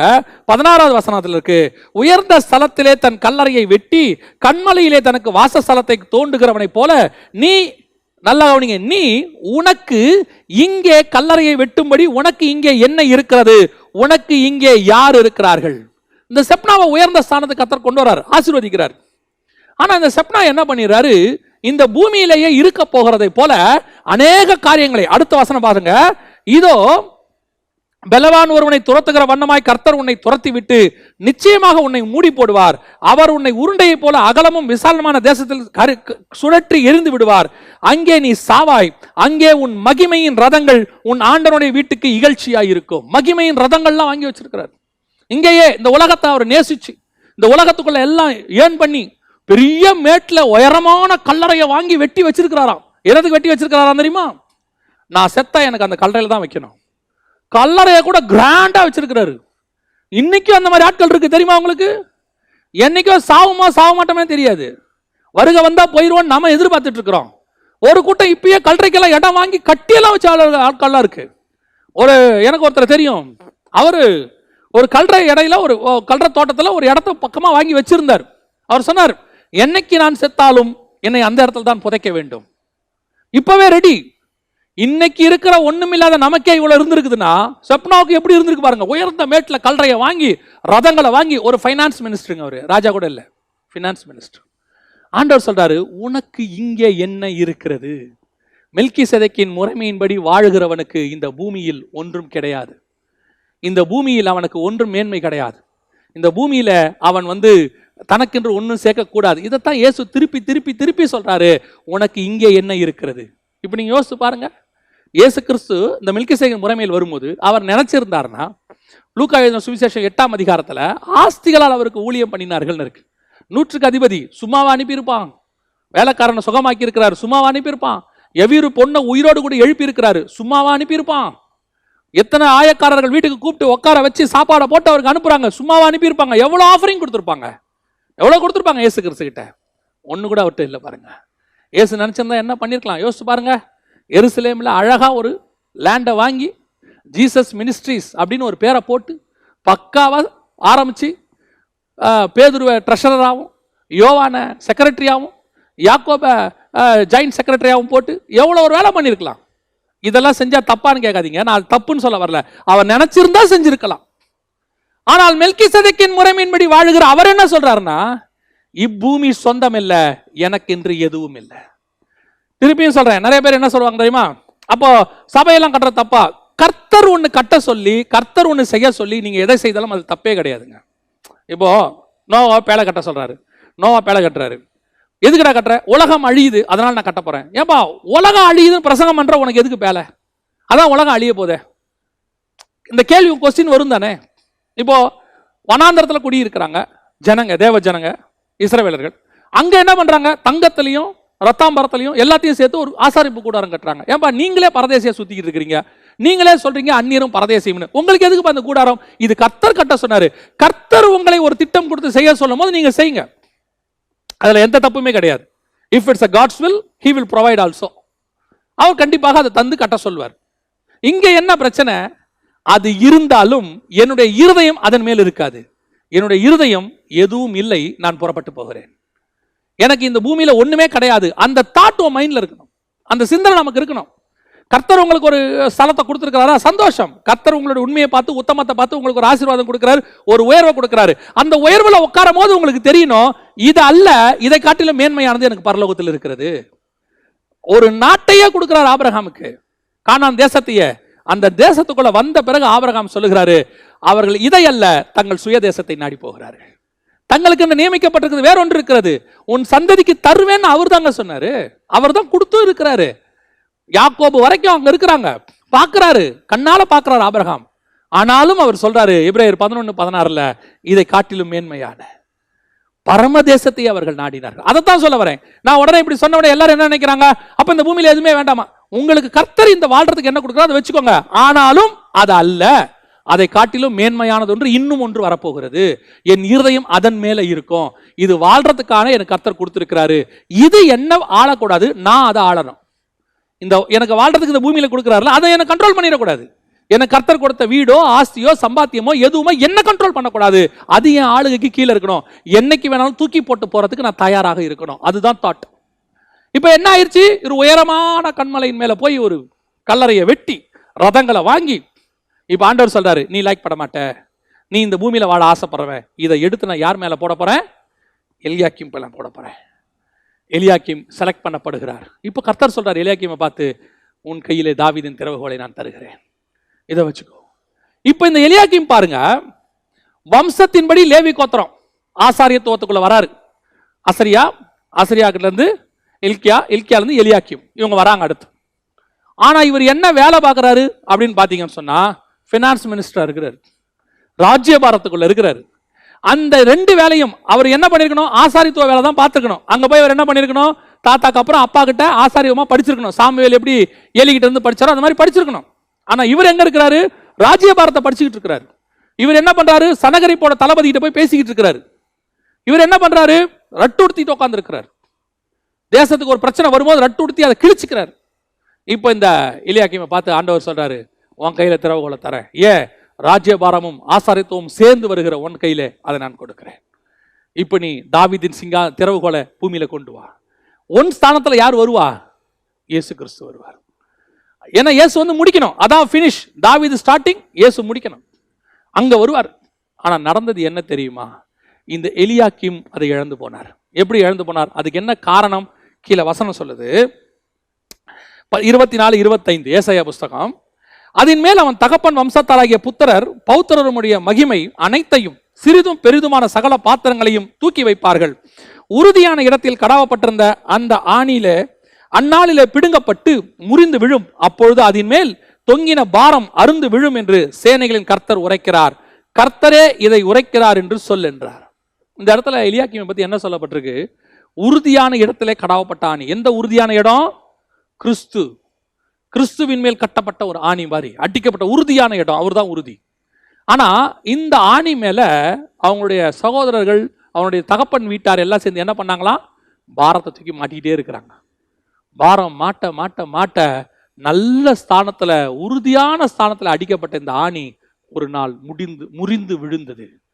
எலியாக்கீமுடைய அந்த ஆசீர்வாதம், திறவுகோல் அவனை விட்டு போச்சு. காரணம் என்ன தெரியுமா, பாரம். இந்த உலகத்தினுடைய பாரங்கள், உலகத்தினுடைய மகிமை, இதெல்லாம் கொண்டு வந்து போடுறாங்க. அதான் நான் எப்பவும் சொல்லுவேன், உலகத்தினுடைய ஆசீர்வாதத்துக்கு எப்பவுமே கேர்ஃபுல்லா இருங்க. உலகத்தினுடைய மிக முக்கியமான, நம்ம ஒரு பாவம் பார்த்தோம் பார்த்தீங்களா, நம்ம நோவா காலத்தில் உள்ள பாவத்தில். அதில் இன்னொரு பாவம் என்ன தெரியுமா, 21ஆம் அதிகாரம் லூக்கா எழுதின சுவிசேஷத்தை நீங்கள் வாசித்து பாருங்க.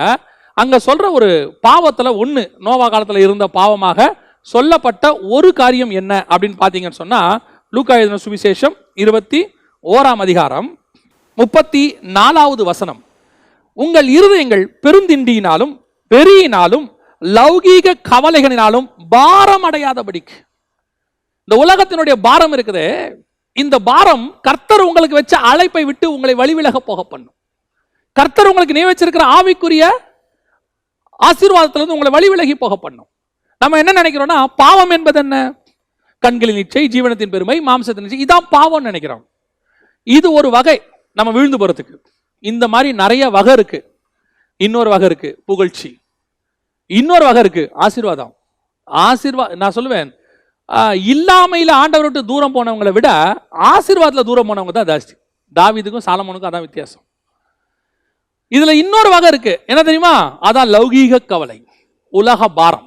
இந்த பிசாசு கொடுக்கிற மிக முக்கியமான ஒரு திட்டம், ஒரு பிளான் என்னன்னு கேட்டீங்கன்னா, இந்த லௌகீக பாரம், இந்த உலகத்தினுடைய. இதுக்கு மத்திய 24ல் இயேசு என்ன விளக்கம் சொல்றாரு, 37னா, நோவாவின் காலத்தில் எப்படி நடந்ததோ அப்படியே மனுஷகுமாரன் வரும் காலத்திலும் நடக்கும். எப்படி எனில், புசித்தும் இங்க வந்து பெருந்திண்டின்னு இருக்கு, குடித்தும் குடி வெறின்னு இருக்கு, மூணாவது பெண் கொடுத்தும் பெண் எடுத்தோம் லௌகீக கவலைன்னு இருக்கு. இன்னைக்கு நமக்கு இருக்கிறதான மிகப்பெரிய பாரத்துல ஒண்ணு என்ன தெரியுமா, லௌகீக கவலை. எதிர்காலத்தை பத்தின பயம், பிள்ளைகளை பத்தின பயம், நம்முடைய சம்பாத்தியத்தை பத்த பயம், என்ன செய்ய போறேன், ஏன் செய்ய போறேன், இந்த லாக்டவுன் வந்து போச்சு, இப்ப எல்லாம் மூடியாச்சு, இப்போ நம்ம என்ன செய்வோம், சாப்பாட்டுக்கு என்ன செய்வோம். இப்போ நான் என்ன சொல்றேன், இன்னைக்கு இருக்கா, இன்னைக்கு நடத்துற தேவன் நாளைக்கும் நடத்துவதற்கு வல்லமையுள்ளவராக இருக்கிறார். அவர் நடத்துவார். எப்படிங்க நடத்துவாரு? எனக்கு நடத்துவாருங்கிறதுக்கு உறுதிதான் இந்த வேதம். ஏன்னா 40 வருஷம் ஒரு மன்னாவை 6 லட்சம் புருஷர்களுக்கு, இன்னும் மனைவிகள் எத்தனை பேரு, பிள்ளைகள் எத்தனை பேரு இல்ல, கணக்குப்படி பார்த்தா நம்ம ஊர் கணக்குக்கு ஒரு புருஷனுக்கு ஒரு மனைவினாலும் அதுவே 13 லட்சம் ஆச்சு. ஒரு வீட்டுக்கு 2 குழந்தைனாலும் அது ஒரு 13 லட்சம். ஏறக்குறைய 25 லட்சம் பேருக்கு மேல இருந்திருக்கிறாங்க வனாந்தரத்துல.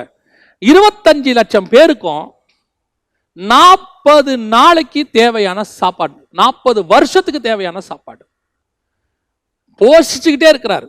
25 லட்சம் பேருக்கும் தண்ணி, இவ்வளவு பேருக்கு தண்ணி, இவ்வளவு பேருக்கு சாப்பாடு, இவ்வளத்தையும் ஆண்டவர் திருப்தியா கொடுத்திருக்காரு. No fasting. ஓய்வு நாள் அன்னைக்கு கூட ஃபாஸ்டிங் இருக்க சொல்லல. தேவையா இருந்த முந்தின நாள் எடுத்துக்கோட்டார். 6ஆம் நாள்லயே நீ எல்லாம் எடுத்துக்கோப்பா, ஓய்வு நாள்லயும் உட்காந்து நல்லா சாப்பிடுங்கிறாரு. இவ்வளவு கொடுக்க ஒரு தேவனால முடியுமானால் ஏன் அந்த தேவன் நமக்கு தர மாட்டாருன்னு நினைக்கிறீங்க? ஒரே குடும்பம் 4 பேர் 5 பேர் இருக்கிறோம். எவ்வளவு சாப்பிட போறோம்? அவங்க சாப்பிட்ட மாதிரியா சாப்பிட போறோம்? கர்த்தர் நமக்கு ஒவ்வொரு நாளும் காக்காவை அனுப்பி கொண்டே இருக்கிறார். அந்த காக்கா அப்பமும் இறைச்சியும் கொண்டு வருது. இந்த லாக்டவுன்ல நீங்க எல்லாம் சிக்கன் மட்டனே சாப்பிடலையா? லாக்டவுன்ல நாம எல்லாம் பட்டினி கிடக்கிறோமா? நான் சொல்லுவேன், உண்மையாய் தேவனை தேடுகிற பிள்ளைகளை ஒரு நாளும் கர்த்தர் கைவிட்டதே கிடையாது. கர்த்தர் ஆசீர்வதிப்பார். உங்களுக்கு என்ன பாரம் தெரியுமா?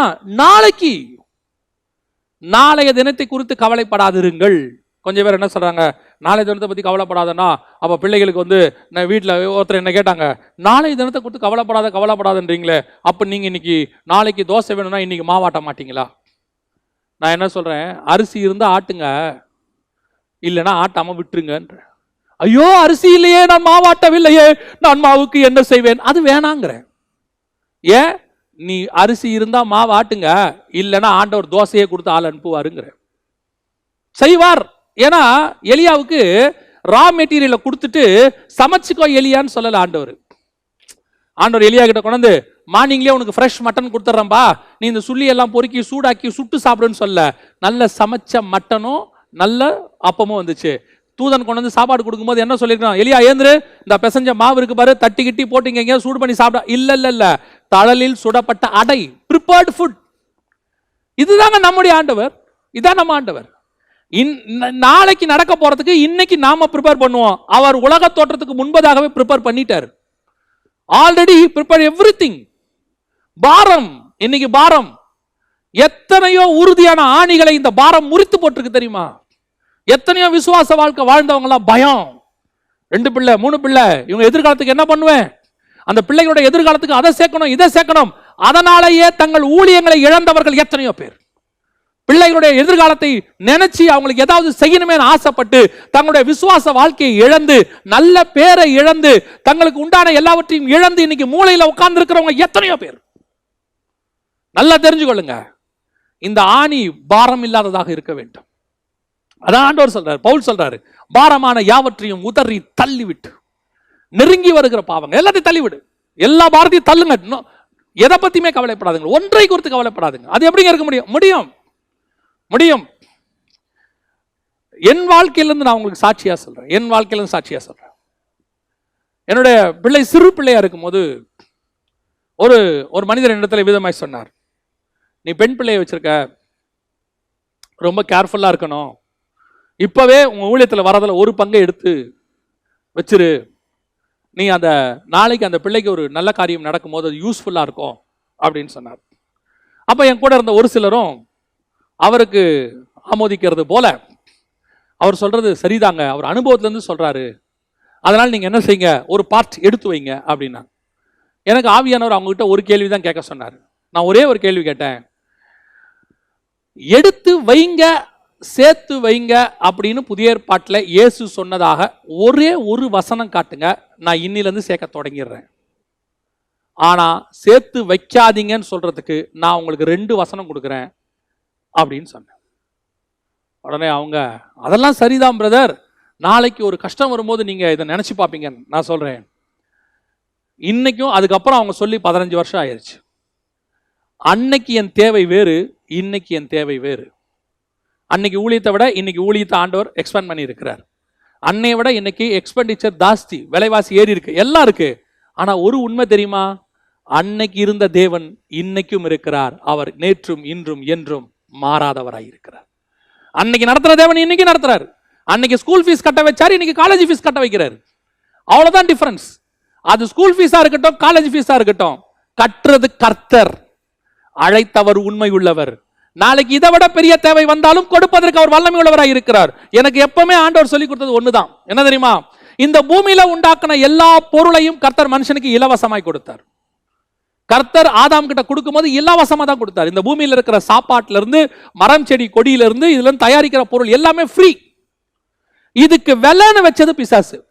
ஏன்னா அவன் தான் விலை வைப்பான். ஏன்னா அவன் கண்ட்ரோலுக்கு போயிருச்சு. ஆதாம் கொடுத்துட்டார், இப்ப அதுக்கு அவன் விலை வச்சுட்டான். ஆத்துமாக்களுக்கே விலை வச்சுட்டான். அதனாலதான் இயேசு தன் ரத்தத்தை கொடுத்து அதை மீட்க வேண்டி இருந்தது. விலை வச்சுட்டான், விலை வச்சது பிசாசு. இப்ப ஆண்டவர் என்ன பண்ணுவார் தெரியுமா? ஆதாம் மூலமா இழந்து போன அந்த ஆத்மாவை, இழந்து போனதை ரட்சிக்கும்படி மனுஷகுமாரன் வந்தார். அதுக்கு என்னப்பா விலை? உங்க ஜீவன் தான் விலை. ரைட், என் ஜீவனை கொடுத்து அதை மீட்கிறேன். இப்ப யோசிச்சு பாருங்க, அந்த ஆத்மாவை தன் ஜீவனை கொடுத்து மீட்பதற்கு அவர் வல்லமையுள்ளவராய் இருந்தார். அதை விட குறைவான எல்லா பொருளுக்கும் விலை உண்டு. அதை வாங்குவதற்கு கர்த்தர் நமக்கு தேவையானதை கொடுப்பார். இழந்து போன ஆத்மாவை மீட்கிறதுக்கே விலை கொடுத்துட்டாருன்னா, ஒண்ணுமில்லாத அழிந்து போகிற இந்த பொருட்களை வாங்கறதுக்கு கர்த்தர் விலை கொடுக்க மாட்டாரா?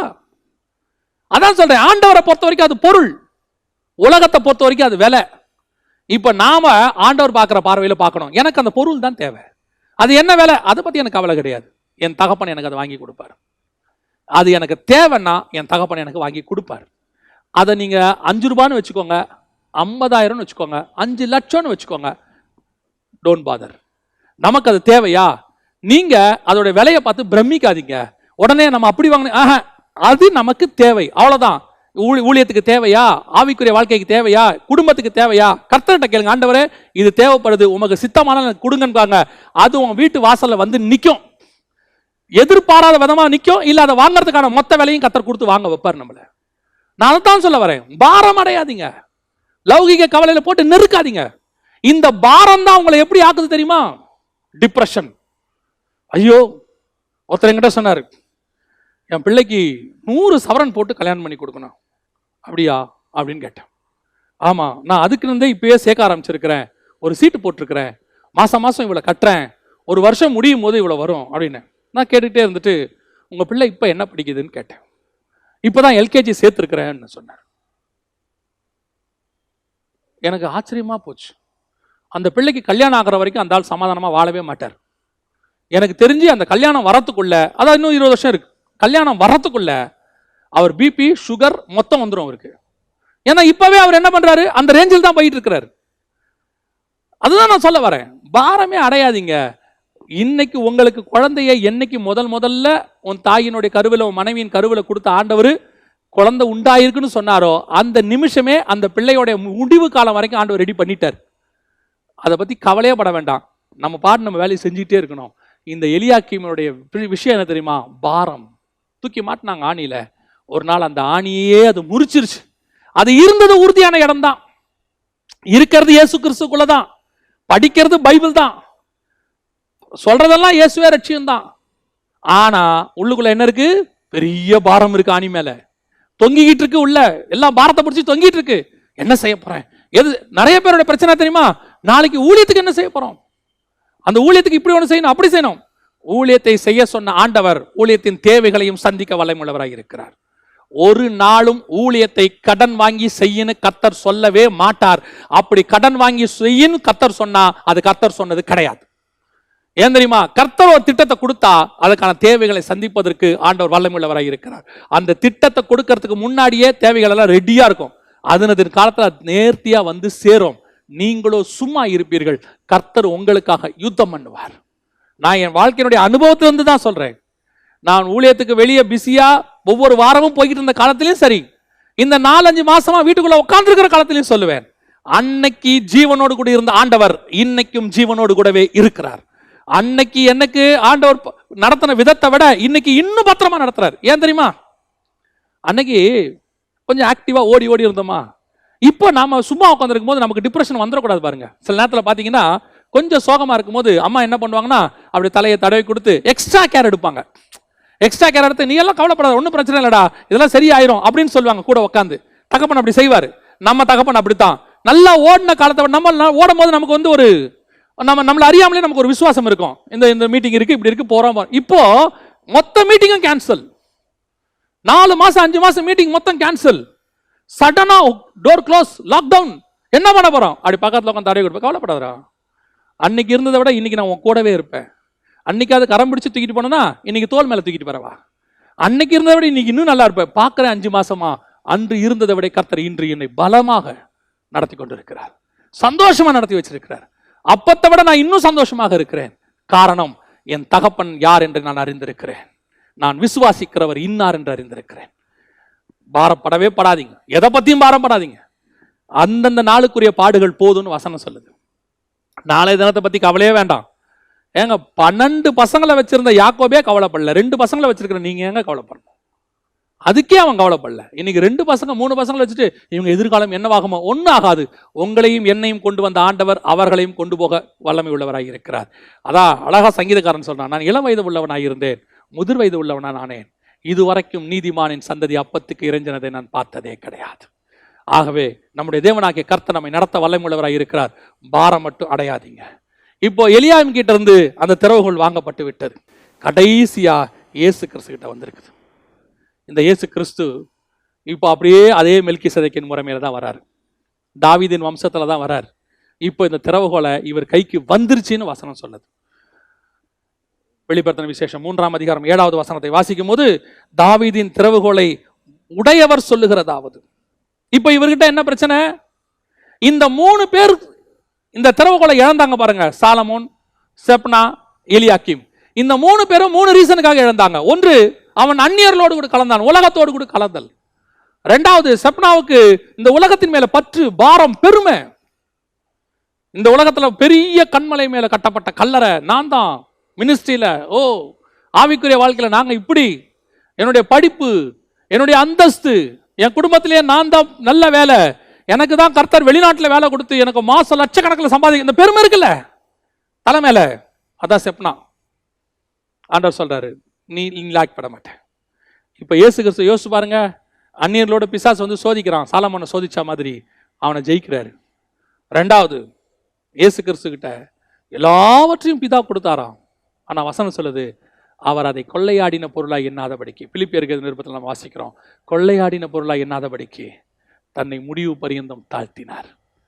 செப்பனா கல்லறை வாங்கினா, இயேசு கல்லறை கூட வாங்கல. வசனம் சொல்லுது, மனுஷகுமாரனுக்கோ தலை சாய்க்க இடம் இல்லை. அந்த திறவுகோல் ஏன் இவர் கைக்கு வந்துச்சு? சாலமோன் எதிர விழுந்தானோ அதுல இயேசு ஜெயிச்சார். செப்னா எதிர விழுந்தானோ அதுல இயேசு ஜெயிச்சார். இப்போ கடைசியா எலியாக்கிம். எலியாக்கிம் எதிர விழுந்தாரு, பாரம். இயேசு கிறிஸ்து என்ன பண்ணார் தெரியுமா?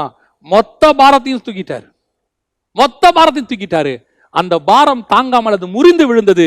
இங்கே மொத்த பாரத்தையும் அவர் தாங்கி இன்னைக்கு அந்த 2 ஆணி, அவர் ஒரு ஆணில் தானே தொங்கப்பட்டா, இப்ப இயேசு ஒரு ஆணில் தான் தொங்கிட்டு இருக்கிறார்.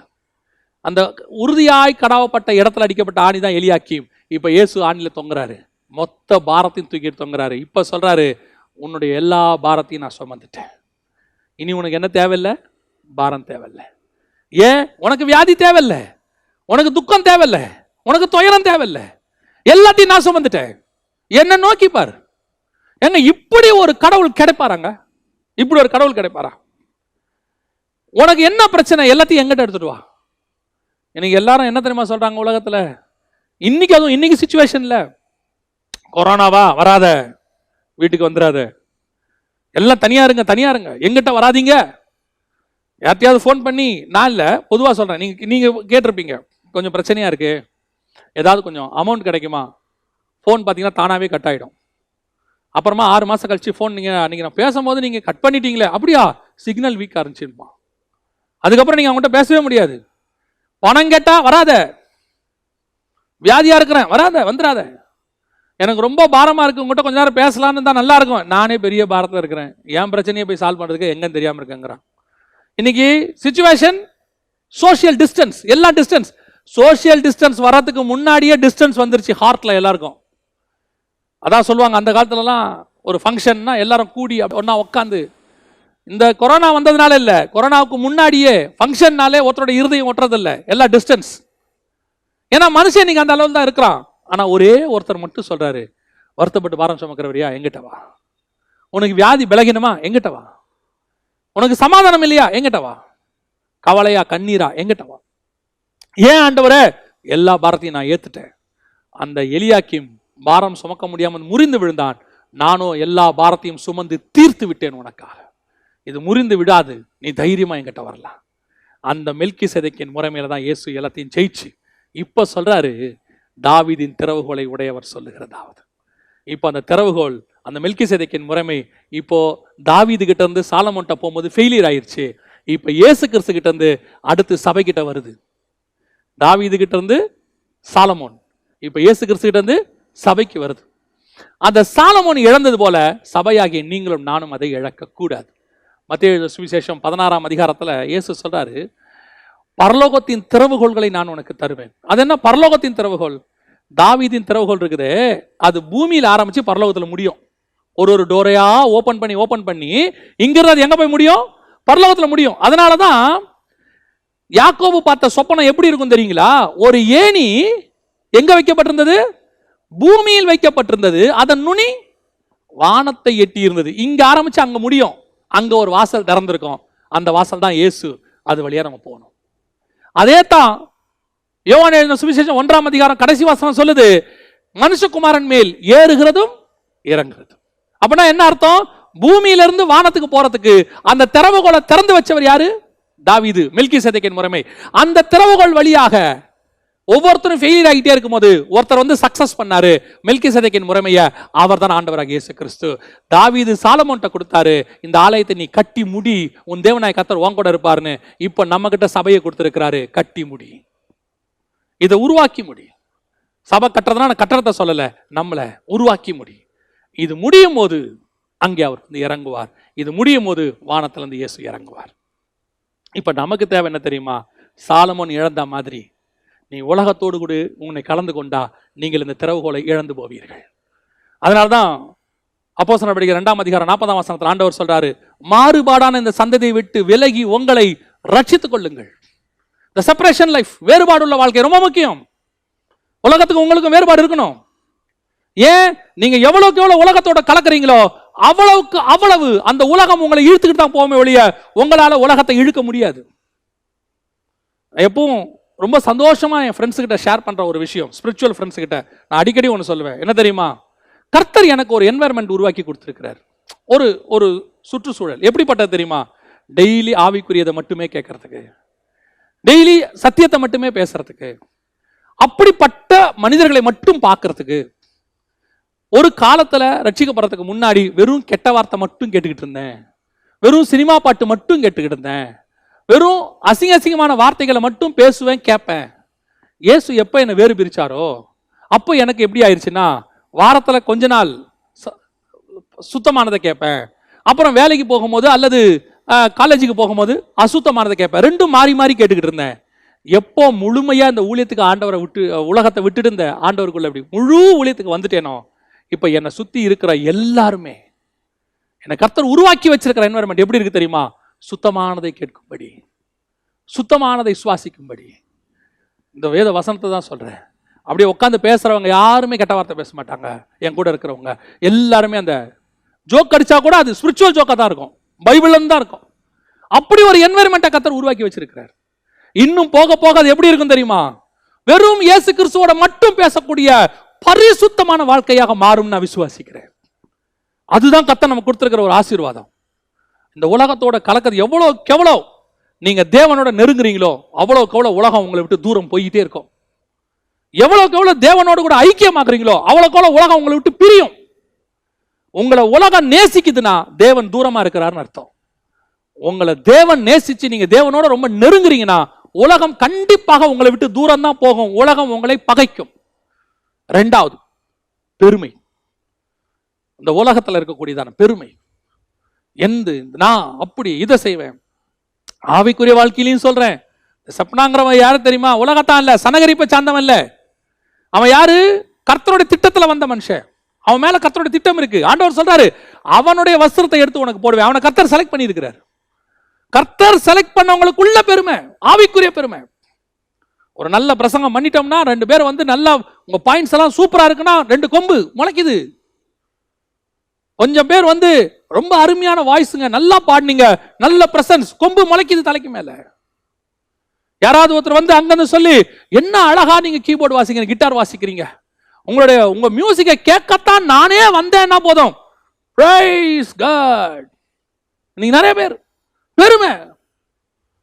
நல்லா தெரிஞ்சுக்கொள்ளுங்க, இந்த உலகத்தில் மனுஷன் கொடுக்கிற புகழ்ச்சியோ, பணத்தால் வருகிற சந்தோஷமோ, உறவுகளால் ஏற்படக்கூடிய சந்தோஷமோ, இந்த உலகத்தின் பட்டத்தால் வரக்கூடிய பெருமையோ எதுவும் நிரந்தரமானது கிடையாது. எல்லாம் ஒரு நாள் போகும். இயேசு சொல்றாரு, இவன் கண்மலை பெரிய மலைக்கு மேல கல்லறை வெட்டினானா. இயேசு சொல்றாரு, மனுஷகுமாரனுக்கோ தலை சாய்க்க கூட இடம் கிடையாது. ஆனா எங்க இருந்தார் தெரியுமா? ஒருவரும் வைக்கப்படாத கல்லறையில இயேசுவை வச்சாங்கன்னு இருக்கு. தி பெஸ்ட் ஆண்டவர் கொடுப்பார். கடைசியாக இந்த உலக பாரங்கள், லௌகீக கவலைகள், இது எதுவும் உங்களை பாரப்படுத்தாதபடி, எதுவும் உங்களை அசைக்காதபடி ரொம்ப கேர்ஃபுல்லா இருந்து கொள்ளுங்க. பல நேரங்களில் இந்த பாரமானத்தை கொண்டு வந்து போட்டுருவான் பிசாஸ். வீட்டில் பாரம் வரும். நீங்க நல்லா ஸ்பிரிச்சுவலா போயிட்டு இருக்கும் போது திடீர்னு பிள்ளைகளுக்கு வியாதி, பலகீனம் ஏதாவது கொண்டாடுவான், பிசாஸ் கொண்டாடுவான். திடீர்னு நீங்க நல்லா ஆண்டவருக்குள்ள போய் நல்ல மினிஸ்ட்ரியில நல்ல ஊக்கமாடி போயிட்டு இருக்கும் போது வீட்டில் பிரச்சனையை உண்டாக்குவான். அது இல்லை இது இல்லை, திடீர்னு ஏதோ ஒன்று நடக்கும். நல்லா தெரியணும். நான் ஒரே ஒரு சாட்சியை மட்டும் சொல்லிட்டு நான் ஜெபம் முடிக்க விரும்புகிறேன். ஒரு முறை ஊழியத்தின் பாதையில் உட்கார்ந்து மிக முக்கியமான ஒரு காரியத்தை எழுதுறதுக்கு ஆண்டவர் சொல்றார். பேப்பரெல்லாம் வாங்கிட்டு எழுதுறதுக்கு முதல்ல அந்த பேப்பர் பேனால கை வைக்கிறேன், எனக்கு ஃபோன் வருது வீட்டில் இருந்து. என்ன ஃபோன் தெரியுமா? விளையாடிட்டே இருந்த பிள்ளை திடீர்னு அப்படியே ஓடிக்கிட்டே இருக்கும்போது திடீர்னு கீழே விழுந்துச்சு. விழுந்தது தூக்குறான், பயங்கரமா கொதிக்குது உடம்பு, ரொம்ப பயமா இருக்கு, ஓடி வாங்க அப்படின்னு சொன்னாங்க. உடனடியா வண்டி எடுத்துட்டு வந்தேன். வந்து இந்த பிள்ளைய தொட்டா ஜுரம், பயங்கர அதிகமான சூடு. உடனடியாக அந்த பிள்ளையை தூக்கிட்டு ஹாஸ்பிட்டலுக்கு போனோம். ஜெபம் பண்ணிட்டு டாக்டர்கிட்ட போனோம். டாக்டர் சொன்னார், ரொம்ப சீரியஸாக இருக்குது, உடனடியாக ஹாஸ்பிட்டல் அட்மிட் பண்ணுங்க. அட்மிட் பண்ணி அப்போ அந்த பிள்ளைக்கு, எனக்கு வந்து என்னுடைய பிள்ளைக்கு வந்து அப்போ 1.5 வயது 2 வயது. அப்போ ஹாஸ்பிட்டல் அட்மிட் பண்ணிவிட்டு அவங்க ட்ரிப்ஸ் ஏற்றுறாங்க. ஏற்றும் போது வாசலில் நின்று ஆண்டவர்கிட்ட அழுதுகிட்டே கேட்குறேன், ஆண்டவரே நான் உங்கள் ஊழியத்தை தானே செய்கிறேன், ஏன் என் பிள்ளைக்கு இப்படி வந்துச்சு அப்படின்னு கேட்ட உடனே ஆவியானவர் கேட்டார், நீ என்ன எழுத ஆரம்பிச்ச? உன் எழுத்தை நிறுத்துறதுக்கு தான் இது நடந்துச்சு, உன் ஊழியத்தை நிறுத்துறதுக்கு தான் இது நடந்துச்சுன்னு. உடனடியாக அங்கே தான் நர்ஸ் கிட்ட சொன்னேன், கொஞ்சம் பிள்ளையை பார்த்துக்கோங்க, 10 நிமிஷத்தில் வந்துடுறேன் அப்படின்னு சொல்லி என்னோடய வண்டி எடுத்துகிட்டு வேகமாக போனேன். போய் நான் எழுதுன அந்த புக்ஸ் எல்லாத்தையும் எடுத்துக்கிட்டு ஹாஸ்பிட்டலுக்கு வந்தேன். ஹாஸ்பிட்டல் வெராண்டாவில் உட்காந்து எழுத ஆரம்பித்தேன். அந்த 3 நாள் அந்த பிள்ளை ஹாஸ்பிட்டலில் இருந்துச்சு. 3 நாளைக்குள்ள அதை எழுதி முடிச்சிட்டேன். 3 நாள் கழிச்சு டாக்டர் சொன்னாங்க, ஒன்றுமே இல்லை, என்னன்னே எங்களுக்கு தெரியல, பிள்ளை நார்மலாக இருக்குது, எதனால இவ்வளோ ஹை ஃபீவர் வந்துச்சுன்னே தெரியல, அதுவும் சடனாக ஏன் வந்துச்சுன்னு தெரியல, அந்த காரணம் எனக்கு தான் தெரியும். பல நேரங்களில் ஊழியம் செய்யும் போது பாரமான காரியங்களை கொண்டு வந்து பிசாசு போடுவான். நீ கர்த்தருக்கென்று வைராக்கியமாக எழும்போது உன்னை இழுக்கிறதுக்கு பிசாசு ஏதாவது ஒன்று செய்வான். ஆவிக்குரிய வாழ்க்கையில் ரொம்ப கேர்ஃபுல்லாக இருந்து கொள்ளுங்க. அது உன் இருதயத்தை அசைக்க கூடாது, அந்த துக்கம் உன் இருதயத்தை உடைக்க கூடாது. ஒன்று மட்டும் சொல்லணும், இந்த பிள்ளையை கொடுத்த ஆண்டவர் இதை உயிரோடு வைக்கவும் வல்லமை உள்ளவராக இருக்கிறார்.